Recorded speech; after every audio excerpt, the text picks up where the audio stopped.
What it do, world? You already see the title of this video, so I'm not gonna, expand too much. Like, I'm just gonna get started, okay? Um, so yeah, you see what God did in the title. That's my God, that's my God. Anyway, so me, to bring y'all all the way back to the past before God did what he did. Um, so to make a long story short, well, that part of the story, let's make that short because the story's long anyway. I gotta fix my mic. Yeah, me and my ex were together for a year and a half before we got married. And you know me, because I have a lot of authentic people around me, all my closest, and I myself I just am who I am and I ain't gonna change. I come off as authentic. I made the mistake of thinking that he was but that wasn't the case, man. Anyway, so we'll get into that. But preceding the year where I went away for university, I was going away in September, but in March I got the letter of acceptance. I told him, yo, I got my BA. I'm about to leave the city. What you want to do? Since I'm the one leaving, like you can choose. We can either do long distance or break up. You know, I would have been fine either way. And he said, he could come with me, and I was like, "Oh, that's cute." But what's not cute is me sharing a living space with you, and I'm cooking your meals, washing your dirty drawers, and I'm not married to you. And he agreed, and we talked about marriage briefly, and I said, We're not living together if we're not married. Period. And fast forward to the week before we got married, I asked God out loud before bed. I was like, God, do you think we should get married? And in my dream, I heard my voice say, like, I didn't see anything, but I heard my voice say, you cheated on me? I can't believe you cheated on me. And that was the end of the dream. I didn't see nothing. I just heard my voice. And it's obvious who I was talking to because, I mean, 1 + 1 = 2. So it's obvious who I was talking to, right? Right. And yeah, I woke up and I was like, oh God, even if he cheats on me, I'm still going to love him. Why did I think that? I don't know. I don't know where I got that ideology from. I don't know why that response came out of my mouth. But anyway, just to give you guys a bit of uh, background on who I am, data on who I am, like, I'm very much like, okay, you make the decision to love someone. It's not like I didn't get into this relationship full of emotion and infatuated and, oh, he fine. No, no, no. Yeah, he's a good looking guy, but I was really like, okay, well, I'm gonna choose to love you, and like we kind of have the same goals, like get jobs, create a family, buy a house, couple vacations, just something regular. I was just trying to live a little regular life with a family and all that. And yeah, I learned to love you. Like it's not. I don't need emotions to love you. I can begin by making up my mind that I'm going to love you. So his plans were way different. When I'm telling y'all, he switched up the moment we got married, like personality flip. Like, I'm talking about never once yelling at me or insulting me before we got married. Even when I would call him out on things I didn't like, to once we were married, it was like, well, I'm married to you. I don't got to be nice to you anymore. That's basically what it was, like yelling, insulting, and like on a weekly basis. At some point, like I was crying on a weekly basis because this guy was just so, I don't know what his problem was, but I ain't that bad. You know what I'm saying? Ask around, ask about me. I'm not that bad that I need, like, I didn't deserve that, but that's neither here nor there. But yeah, and besides that, he would always threaten me with divorce over the pettiest things. Like, he would start arguments and then threaten me with divorce. And that was always something he loved to do. So the first time he said that, I was caught off guard and shocked because I said, like, that's not, and I had explained to him like that's not something I don't really want to do. So I can confidently say that he was trying to use my values against me because it's something he always did, often anyway. And second time he threatened me with that, I told him again that it wasn't something I was interested in. My parents got one that took a toll on me. So if he keeps saying that, then I'm gonna get on birth control. I gotta say to the kids. And he said I shouldn't say that. I'm hurting his feelings. What about my feelings? Oh, obviously he didn't care. And we both agreed that we wouldn't talk like that no more. However, he did not keep his word. But I sure did. And the next time he said it, I made my way to get an IUD as my birth control. I wasted no time. Also, because the plan was for me to like finish university, get my BA, and there's about 8 months left. I gave the old man the option to break up or do long distance. Why did he come all the way to where I'm studying just to tell me it's time to get me pregnant when that wasn't the plan? Anyway, during this time I'm at school, I'm not working because I spent like the prior years saving up. He was in and out of the country, flying to Haiti, harassing me for money. He would leave for like approximately 2 months at a time with at least 1,000 USD, and then within 1 week, call me asking me to send him money. And at some point, I had to recalibrate my stance. I was saying yes. I went from yes to a no because I'm not the reason you decided to go to Haiti. I'm not like, and he went twice that year. And it's not like he gave me money to send to him. Like, I didn't send him there, and I'm going to school and I save up to be able to do that. And he's able bodied and didn't want to work. He said he didn't want to work for the white man. Yeah, he was a racist. That was really annoying. But rather than collect welfare checks for what was his 13th year at the time, this fool lied to me about owning a business. Anyway, this relationship became worse when I stood my ground and was saying no. So many insults, so many like, well, I'm gonna tell people here that you're not being a good wife. I'm like, I don't care. You being a good like, I don't care. There's nothing that you can tell me that's gonna make me change my mind because I've been nice and you're abusing my niceness. And yeah, I remember once like he even like lied to his mom and told him that I was doing something that I wasn't doing. When I gave her the full story, I was like, look, as you know, he's out of the country, and to cash these checks, like someone has to do it, and it's not gonna be me, and it's illegal, so I'm not participating in this. And she was like, I'm not doing it either. I was like, bet sis, like, um, yeah. Imagine being with a husband who gets upset with you for not wanting to break the law on his behalf. Anyway, so that season of uni was over. We get back to our native city, and he got worse. So I decided that I saved up a lot of money. I had a lot of savings, so I went to Asia for a vacation for 2 months after university. Because like, when am I gonna get this much free time? I ain't. Well, maybe, but I'm trying to use my degree and work in my field and all that. So I had the money for it. I wasn't waiting on my butt for no government checks to come in so I could rely on someone else to send me money for food. No, why? As soon as I'm done that trip, like my mind is like on 1,000. Like, I need to relax. I need to just chill. By this time, it's mid-November. Why is this man harassing me to get, like, asking me when am I gonna get a job like every other day? I told him in the new year, it's the end of the year, November. Like, I just need my brain to just chill. Like, came back from uni, went on a trip. Like, my mind's been on go go go. I just want to relax a bit, and because job hunting does take a toll on you. It can. There's ways that it cannot be exhausting, but if you're already going into it exhausted, you're not gonna give your best. So, yeah, he was asking me every day, when are you gonna start applying? And one day I said, like, I told him in the new year, like, stop asking me this because it's getting annoying. And I was like, well, when are you going to start applying? And then, Mr., I want to buy a house and have plenty of kids. And he would tell me, oh, it's not a competition, F1. But, like, I'm not even a competitive person. If you know me, you know that much about me. Like, unless we playing Uno or Dominoes. But, like, in life, like, I'm not competing with no one. I don't have time. Like, it's just not in me. It's not a personality trait that I have like that. Um, but yeah, so beyond wanting to buy a house and having plenty of kids, he was also really upset with me because I told him, look, if you don't get a job, we're not moving in together.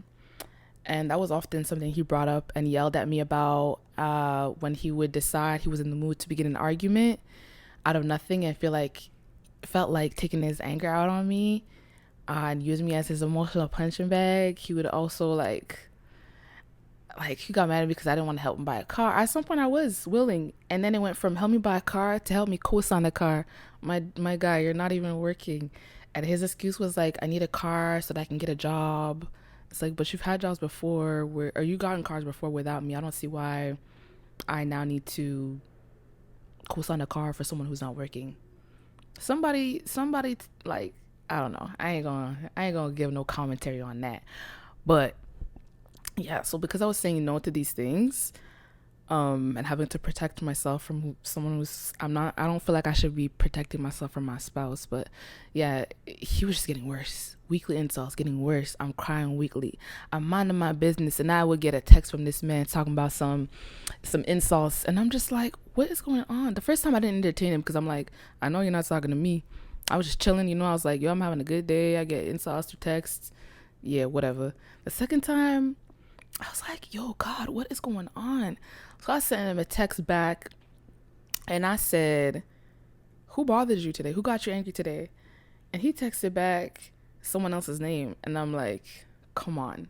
Why am I receiving texts, insulting texts because you're hanging out with people who you don't even like and who like get you upset and all of that? So yeah, a lot of verbal abuse, wannabe psychological abuse, but I was too smart for him on that in that area. A lot of yelling. Another form of abuse he would try to use was spiritual abuse, scriptural abuse, but that wasn't really working either because I know my scriptures, darling. Because he would try to insert and twist things like a woman should leave her father and her mother's house, and I'm like, that's not the scripture. And I told you if you get a job, we could do the thing, but I'm not about to move in with you and you ain't got no job. But yeah, another one he would try to use is like, oh, what God has joined together, let no one separate. And I'm like, who are you trying to manipulate? Because God is not in this. You and I didn't go what God said. You and I went with what we wanted, and that was a mess. And I didn't sign up to be no grown man's toilet bin, physical punching bag, emotional punching, whatever. So he also lied about being a Christian. I know I'm jumping from like thing to thing, but I just have to give y'all the context of how bad it was. And even that, I'm not even saying anything. But yeah, he lied about being a Christian. So I had only seen him with his shirt off after we got married because we're not sleeping together. That was a boundary that I had set and expected to uphold because we both said we were Christians, right?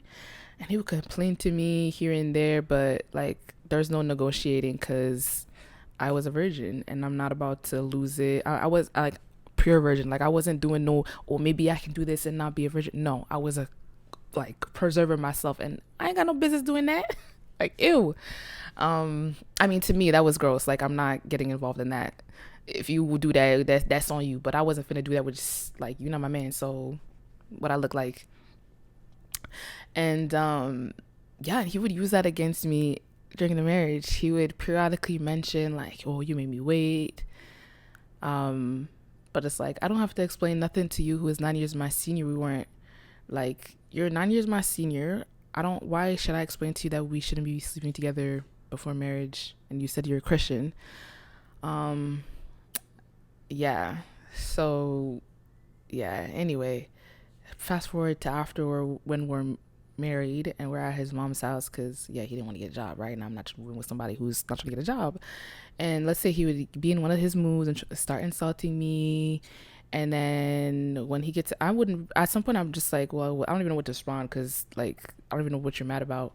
But yeah, he would get done insulting me, I don't know, be on his phone or whatever, and then he don't want to sleep together. And I'd be like, well, we need to talk about all the things that you just said to me. And he'd be like, oh no, we don't need to. And I'd be like, okay, well then I'm not sleeping with you. And then he'd get upset again, tell me like I need to get out. So all right, I'll leave. But anyway, back to what I was saying. So yeah, I never seen him shirtless, and before we were married, and the day I did see him shirtless after we were married, he had a tattoo of a wizard. It had a pointy hat, It had a crystal ball in the like. So yeah, and I asked him about it. And he said he thought it was cool, and that's why he got it. Anyway, um, long story short, eventually he told me he didn't believe in Christianity. He believes it's for the white man. He believes in voodoo. Voodoo's better. Yeah. Anyway, this guy's a big liar. Um, so in my outside of him in my circle of friends, I'm not really telling people what's going on because there was nothing good to say, and I'm trying to keep and protect his reputation as the one that I'm assuming was going to be with me for the rest of my life, right? That's how I went into this. But I also wasn't hiding or pretending that things were going well. Like I never posted this man on social media. I never had good stories to share with my friends. Um In fact, I had to like do conflict resolution with, I picked one friend to do this with because it was a lot to like, imagine you're fighting with someone and they never want to talk about it and they just leave you to like harbor all the insults and take all the yelling and they don't want to talk about it ever. Like after a couple months of that, you're gonna need someone to talk to or you're gonna go mad. And I was still talking to someone, but I was still going mad. We'll get to that later. But yeah, he was only willing to talk about things when it was something that was bothering him and he was in the mood to argue. Anyway, I'm thinking surely this man will get it together because he's in his early 30s at this time. He keeps saying he wants kids, plenty of kids, and you know, marriage is for life is my mentality, and he said that's what's his mentality. So he's gonna try and make it work, right? Maybe he'll change back to the nice dude I met before we were married, and you know, back to the time where I could tell him I didn't like something, he would just apologize, and we would move on, you know. Before we got married, you know, the days of no insults and no yelling, and but the days of no ignoring me for days because he's upset at, I don't even know what he would be upset about.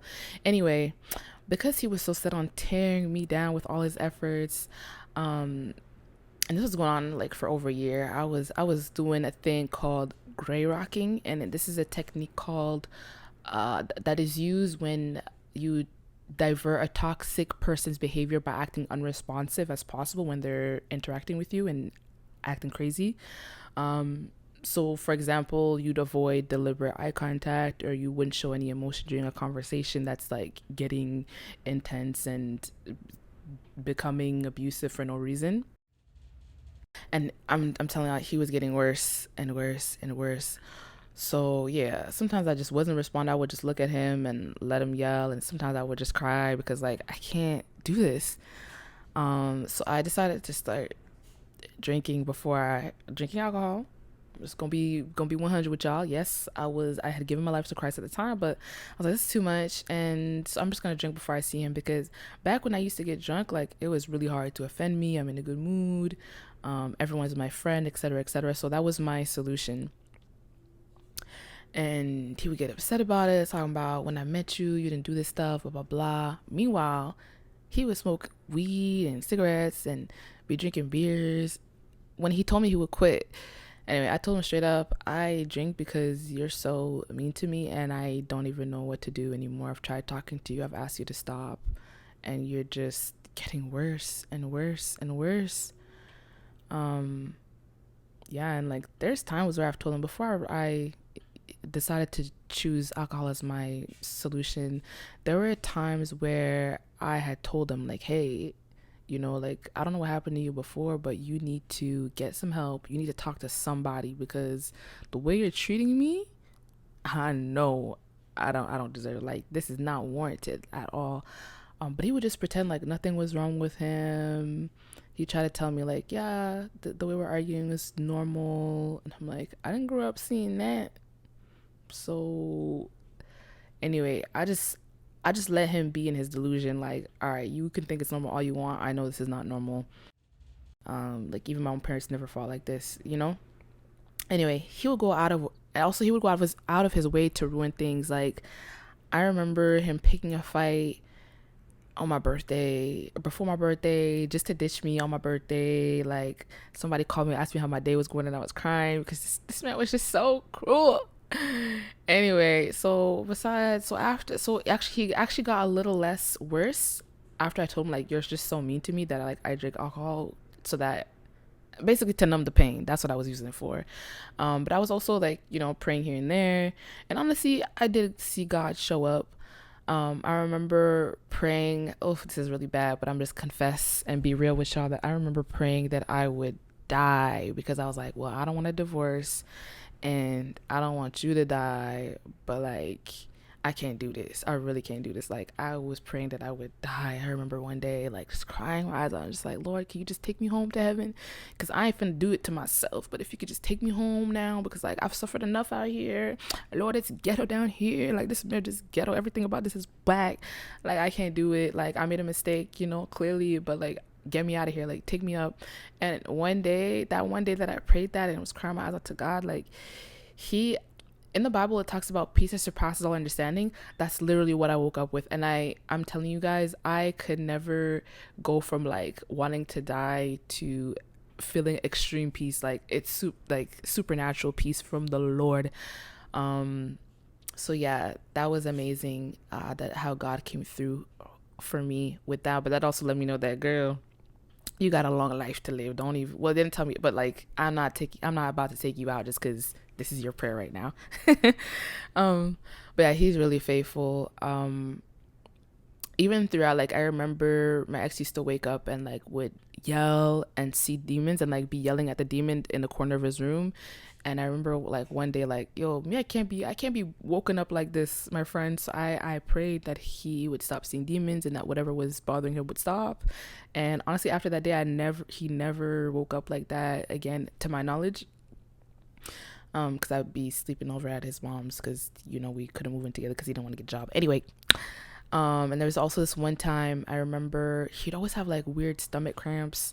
Um, and God is faithful because I remember praying for him to be healed of that as well. And God came through. That man never complained about stomach cramps ever again after that day.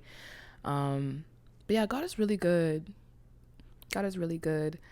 And yeah, anyway, one day during my devotional time with the Lord, I said, God, I know that this is one part of my life that is not pleasing you, because I feel like everything else is blessed, but in this area, I feel like I'm kind of deceiving him, because he really believes that like I'm gonna get pregnant. And I said, if you're gonna keep threatening me with divorce, which he was this whole time, that I'm just going to get on birth control. And I didn't speak on it again. I didn't tell him. I didn't notify him. I just did what I did. Um, but yeah, I'm like, Lord, I like he really thinks I'm not for some reason. Don't know why, because I said what I said and I did what I said I would do. But yeah, and so I was like, Lord, you need to help me tell him and be straight up with him, because that's the type of person I am. I like to be honest and real with people and just give them the truth. Um, so yeah, the next time me and him linked up, I chickened out. And then the second time we linked up after I made that prayer to God, uh, well, I'm just gonna keep it 100. Me and my ex were getting intimate, and he uses two fingers to pull out my IUD. Um, so yeah, so uh, so he did that, and then I assumed that this was gonna go down like every argument, that he was gonna start yelling, and this is how things were gonna get resolved. Cause I always had to repeat myself and repeat myself and repeat myself. Anyway, nothing would change, but I thought this would resolve something. But anyway, now he knew my prayer was answered. And so he comes back to me and he's like, this is the thing to make you stop having babies. And I'm like, yep. And I go sit down, give him a moment, waiting for him to come back and start yelling, because that was what he would do. And you bet he was yelling and insulting, and he was getting violent, breaking my belongings. At this point, I get up because he's like lifting his hand like he's gonna hit me, and I just stared at him. I didn't say a word. And at some point, he walks up to me yelling, and he takes his hand and he puts it on my neck, and he, trigger warning, he strangles me. I don't recall for how long. My memory blanked out for that specific traumatic part. Still, like, I don't remember. I don't think I'll ever remember. But I do remember sitting back down, feeling lightheaded, and he's still yelling obscenities at me, telling me to get out. I felt really weak. Like, I really wanted to go, but I felt so weak. But he came back at me again, tried to strangle me, and I remember leaning back and kicking him on the chest. And even in that moment, I remember being like, I could either kick him in the face or kick him on the chest, and I chose to kick him on the chest because I didn't want to kick him in the face. Like, yo. Anyways, he's wilding, talking about giving back the ring. I calmly just try to get my bag, get my stuff, get out. He's pushing my bag back. At this point, like, I can feel like all of my muscles like feel weak, because like I just literally fought this guy off of me and like used all my muscles. And the thing was, because I was so weak from fighting him off, I was like, look, if you keep pushing my bag back, I'm trying to leave. I'm trying to tell you, I'm trying to do what you told me to do. I'm trying to leave. If you keep pushing my bag back, I am going to yell, because that's all I had energy to do at that point. And you damn Skippy, I yelled. I yelled really loud, because he pushed my bag again. And his mom came me running downstairs, and she was like, what's going on? And I said, he put his hands on me, and he said, she's on birth control. And she looks at him and she's like, why would you do that? You've never seen your dad do that to me. And he's quiet. and I'm quiet and she's quiet. He looks at me and he's like, look at your face. And I'm just like, I didn't even respond. I was just like, yo, I'm tired. I'm trying to go. So yeah, I left. Yes, I left. Um, but yeah, the next day he just acted like that whole thing didn't happen. And the thing was, every time he would start an argument, I was always the one. Anytime we had arguments, and he would always start them and escalate them and everything. I'm not even kidding. I'm not even trying to put the blame on one person. Like, he would always start them and escalate them and do damage. Like, he was out to do damage. But yeah, he would never ever like be the first to approach or say like, hey, like, it was always me, like, are you done being mad? Like, you good? Like, what was that about? I was honestly confused for like 90% of these arguments. I was very confused as to why he would get upset. Like, I don't understand why you're mad anyway. And like, full of rage, like, I make a comment, he's up in arms, like, insulting me. Like, I'm just like, what is going on? Anyway, that was, yeah, so that was the first time he reached out after an argument. I don't know what to call that. After being violent towards me. But yeah, he didn't apologize. He just acted like everything was normal, which was it was just very weird. But yeah, he was still, after that, he's still picking fights on a weekly basis. Honestly, from that moment on, I wasn't the same. But I was just holding on, trying to keep the situation, trying to protect the man's reputation. I don't know what I was thinking doing that, but when you love someone and you think you're going to be with them for the rest of your life, sometimes these are things that you rationalize to do. And I didn't know who to speak with. All I knew was that I needed God's help like never before. So I sent a Facebook message to this girl, this prophetess I knew. She was an acquaintance at the time, but I had met her 6 years prior to that. And from day one, I just knew she heard God because the way that she was behaving and talking. I briefly told her my issue and she invited me to church and she's telling me, I believe you'll grow. I did. So now I'm a regular attendee at this church. One Sunday, my homegirl comes and attends the church and asks me how me and my man are doing. And I just looked at her and I just cried because I wasn't going to lie. And she invited me to go out. She's like, what's wrong? And I just couldn't answer her. And she's like, okay, let's go outside. So we talk outside. She's asking me what's wrong. I don't have the words. And she guessed right by asking me if he put his hands on me. And I just nodded yes. She's like, yo, listen, we got to go tell the pastor. And I wasn't at that church for that long, so I wasn't comfortable with that. But she's like, yeah, I'm going to be in the room with you. We're going to do this. I was like, okay. Anyway, so I tell him and he's like, if he puts his hands on you, you can leave, right? And I didn't really believe him. Another thing he said was like, if you stay with this guy, you're going to miss out on a lot. And I was like, you know what? I made this mistake and I'm going to keep my word. I'm going to stay bound to this and he'll get better and I'm going to be loyal and consistent and hopefully I'm going to keep praying for this guy, forget to give his life to Christ and everything will be okay. All mostly rooted in God hates divorce, right? And I wasn't really considering that, God knows that humans make mistakes and that there's grace and that you can rectify things if possible and that it's not only divorce that God hates. In Proverbs 6:16 and 19, he also hates a lying tongue, haughty eyes, hands that kill the innocent, a heart that plots evil, feet that race to do wrong, a false witness who pours out lies, a person who sows discord in the family. And what am I doing with a guy who has all these things that God hates? Like this guy's not even trying to be nice. Anyway, and how am I supposed to submit now to this person who's my husband and submit in a healthy way, not in the toxic way? Like, allow him to be the leader of the family. Like, this guy wants, I felt like I was a man. I had to go get the money. I had to do everything. Like, it just wasn't healthy. And he was always on some, you're the wife, you need to submit. It's like, yeah, I'd love to submit to someone who's integral and who actually loves me and who isn't out to leech off me and, isn't out to put his hands on me and to destroy my emotional well-being on a weekly basis. And, simple stuff like, not someone who's yelling to get his way. I once confronted him about yelling to get his way. He laughed in my face, and I'm just like, yo, this guy's crazy.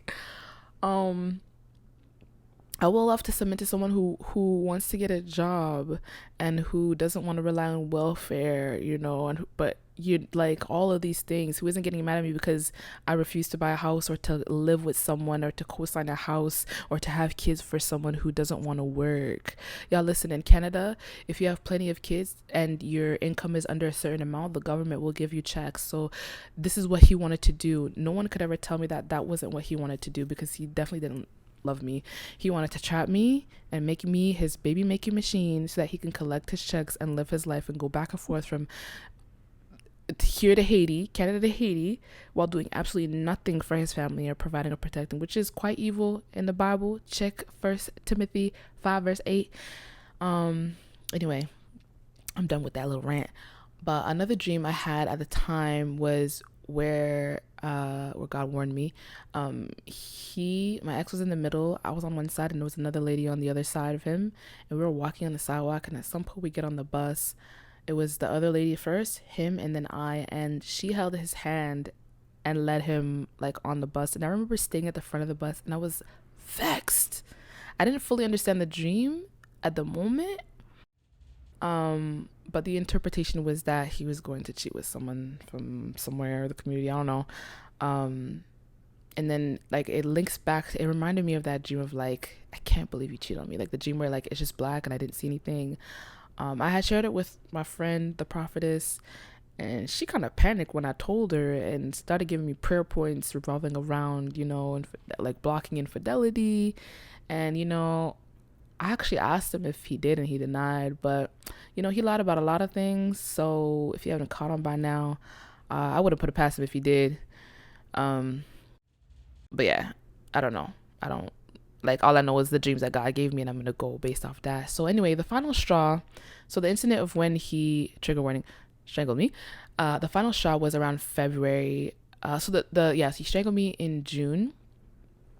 Um, I remember because I tweeted about it. But anyway, in November, like my heart was like, "Yo, what am I doing here? What am I doing here? What am I doing here?" And the final straw was February. Him and I were having a discussion, about um the comment, "You look good," and we were not yelling, we were not insulting. I thought it was a healthy debate.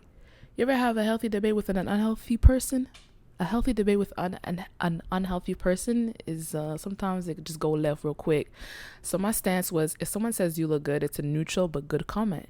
And he was saying, nope, you shouldn't be talking to anyone like that, and no one should be talking to you like that.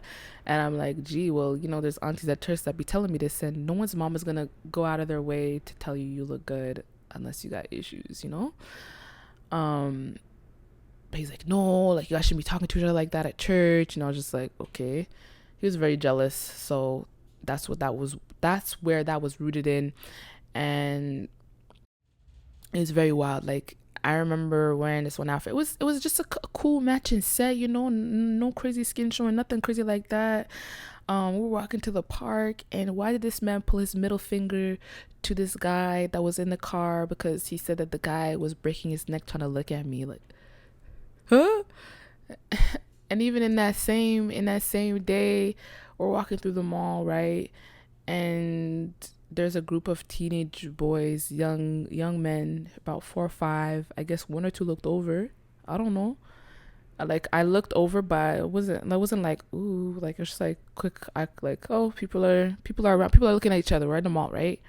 Why is this man like talking about like, oh, I'm gonna take out my belt? And I'm just like, yo, if you get in a fight with these dudes, you're on your own. I'm not fighting no teenage, full of energy teenage boys because you want to take off your belt and start threatening because someone looked over at me, like, and you really feel threatened by some teenagers. My G, you weird. Anyway, and other things was happening too throughout that day. Like it was just really bad. Truly, I could not take this man nowhere. He's trying to start fights with people bigger than him. It was so embarrassing. Back to the topic at hand. So yeah, we were just chilling, watching TV, and at some point I'm like, so if my manager tells me I look good, before I could even finish the rest of my sentence, which was, is she flirting with me? Because that was his argument. Like, if someone says you look good, they're flirting with you and trying to hit on you, blah blah. before I could even say the second part of my sentence, this man, and guys, my manager is a woman, and I had been at this job for like at least 2 years at this point, or almost 2 years. So like, and I've told them about my job before. That my manager was on mat leave. She came back, and true story, when she came back from mat leave, we both said to each other at the same time, like, "You look good. You know, it's been a while." Anyway, so he slapped me, and I just sat right up and sat in silence and said to myself, "I ain't never gonna see this man again. It's over." And then one tear fell down after like 20 seconds. And then he's like jumps on me. He's like, "I'm sorry, but you know I don't like when you say things like that."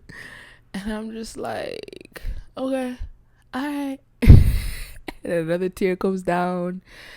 I'm like, I'm just so confused. Like, did you have to slap me though? Like, what are we talking about that you had to slap me though?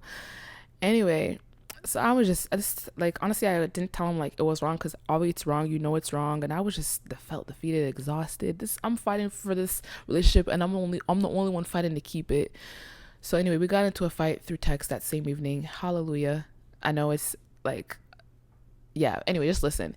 We got into a fight, and we did not speak for a good 2 months, because again, he would never approach me first if we had any argument. So at this point, I'm done, you know. Mentally, I've checked out months ago. I think I checked out in like November. I was like, yeah, this thing is done. And then one day in April, so this happened in February, the slap situation. In April, I see his number on my phone. I'm telling y'all, my heart was beating through my shirt. I looked down at my shirt and I could see it beating. Like, that's how hard my chest was beating. I answered the phone. He says, "We need to talk." He's outside. I tell him, "Cool, let's go across the street." Why did this man confess everything he'd ever denied about himself, everything that I ever called him out for, everything that I ever mentioned that was bothersome, things that he did that were not right? But I guess he was trying to convince himself we're right, or because he wasn't about to convince me, you know. He was confessing and confessing and confessing. "I know I picked the wrong friends. I'm sorry I was always pushing you away. I got a job now. I'm gonna get a car soon." I just had my listening ears on, because I was like, well, I know this. I already know all of this. And I just had one question for him, because I really didn't know this part. I was like, "Why were you doing all of these things?" And he said, "Because I'm insecure." I was just like, I believe you a little, but that's just like one part of why you're doing all these things. Because like, he had asked me twice if I thought he was a loser. Y'all can decide based off what you heard from this story so far. So like, I believe that part, but like, you don't have to be mean to me just because you're insecure. Like, you know what I mean? Anyway, he had a lot of unresolved issues that he needed to work through as well, basically. So we parted ways, whatever. He gave me a kiss on the cheeks. I let him think in his mind that everything was cool. But as someone who would consistently ignore me for a couple of days throughout the relationship, like, I already got used to not like this not being a thing that could be sustained. Because why are you, a grown man, trying to do silent treatment on me? So yeah, in my mind, I had broke up with him in November. In my mind, right, everything was blessed, and yeah, he thought everything was good. When we parted ways, it wasn't, especially because I had known something was wrong with my eyelid, and I had went to go for pedicures with my mom, and I had put makeup on my eyelid, and I noticed that like after the appointment, I was like, "Oh, why is my makeup smudge on this eyelid?" And I thought it was swollen or something, so I was like icing it day after day. And then one day I was like, "Yo, what's going on? This is bothering me." I googled after effects of getting strangled, and one of the things was like, sometimes like, as someone who has like a heart attack, sometimes your face will droop. That's what had happened to me. I didn't have a heart attack, but because the air was blocking the circulation, I don't know how long he strangled me, right? It affected my nerves, and you can even kind of see it right now. Anyway, I believe God will restore and heal my eyelid back to where it used to be. But yeah, that day was so devastating. And that was one of the things that helped me not to contact him again when we broke up. I prayed for God for strength to leave, because I knew this marriage was not God's will, neither was the abuse and the oppression. And I just had this immense, terrible, terrifying feeling that I would just end up like Moses in the Bible, how he didn't make it to the promised land because he got frustrated with ungrateful complainers. I just knew I wasn't going to fulfill the call of God on my life staying with this man. Again, I would pray for help to leave. I got a dream. I had Christian people reach out that I was able to confide in. They were not telling me to leave, but they were telling me things like, Alpha, you were born for such a time as this, and et cetera, et cetera. I had let my church leader know at the time. I was telling, and then from there, I told like my friends outside of church, 'cause I was like, high key, y'all need to keep me accountable. I do not, I'm telling you this because when I want to be transparent with you, you're my homie. And also, I do not want to go back to this man. Like, if you ever hear me say I'm going back to this man, please do something. Help me. But really, it was up to me, right? I had read so many stories online about women leaving, going no contact, and then going back to what they said they would leave. You know, I didn't want that to be my story. And I'm really proud to say that that wasn't my story. Like, I left and I never looked back, and God was really there to help me. I don't think I'd be able to do that without God's help, really, because I'm a lover girl, okay? And I like to stick to the people that I earn my life. But that relationship was not healthy, and I was fighting for so long. You know, I made so many prayers, I cried so many tears. So anyway, I broke up with the man, and next time I saw him, he wanted to go out to eat. I said, this is my opportunity to break up with this man. So we were in the mall, and I was like, oh, hold on, sit down right here. I have to say something to you. I said, you see my eyelid? I showed him a picture because I took a photo on my phone. And I was like, this is big. And he's like, oh yeah, it's gonna get better. I was like, no, it's not. Like, this is something that happened because you put your hands on me, and this is something that happens when you strangle people, and I don't feel safe around you, and we can't be together. Should have broke up with him via text, to be honest. Anyway, he was like, oh, okay. He started walking away. I guess he was shocked. And my behind went straight towards home. I felt free. Why was he calling me, asking me to come back? I was like, nah, I'm already gone. He's accusing me of cheating, as he had been throughout the relationship. And he said if he sees me with another man, he's going to beat him up, all that stuff, all these threats. Who's talking sweet nothings in your ear? All these weird things. Anyway, after that day, we're still in the month of April. I remember like I was just chilling on the couch after work. Mom was like, "Are you okay? You never go out anymore." I'm like, "I'm fine."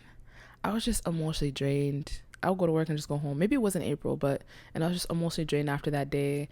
I forced myself to hang out with the homie at the end of August. Like, literally, I would just go home and go to work. That's it. From like April all the way to August, and that August was like a force. Like, I forced myself to leave my house. Um, like I said, I kind of mourned the relationship before it ended. So I wasn't really mourning that. I just felt like I lost myself throughout. So I would cry for myself, all the pain that I went through. I had a lot of shame, I had a lot of guilt. And really, it was easy for me to forgive him, but it was so hard to forgive myself. Just like how everything went down. Um, and yeah. I remember one day, like in my room, I was just contemplating about like myself, and I was like, who am I? Like, I don't even know who I am. And that was really sad for me. I was looking over my shoulder a lot. Like, I was scared that he would just pop up. Like, I had a bit of PTSD. I was scared that he would just pop up, at my work and try to harm me. Like it was bad. All along, I didn't know. I didn't think that God could help me throughout. So it took me a little bit of time to get out of this, but he really did help me. And because of his mercy, he kept me alive, and he kept bringing up Isaiah 54 verse 5 to me. And like, man, it was really the verse 5 to 8 really held it down for me, because it talks about God being our maker and God being our husband and our redeemer, and it recalls to memory his everlasting kindness and his compassion and all the good things that he is, and so much more than any human could ever be. And I had a hard time being that for myself too. Anyway, I just wanted to say that if you're in a situation where God didn't put you together, you are suffering. Your health is suffering. Your mind is suffering. Your body's suffering. Like, your view of yourself is also suffering. You're losing yourself. You're doing things that are out of character because you're hanging out with bad company.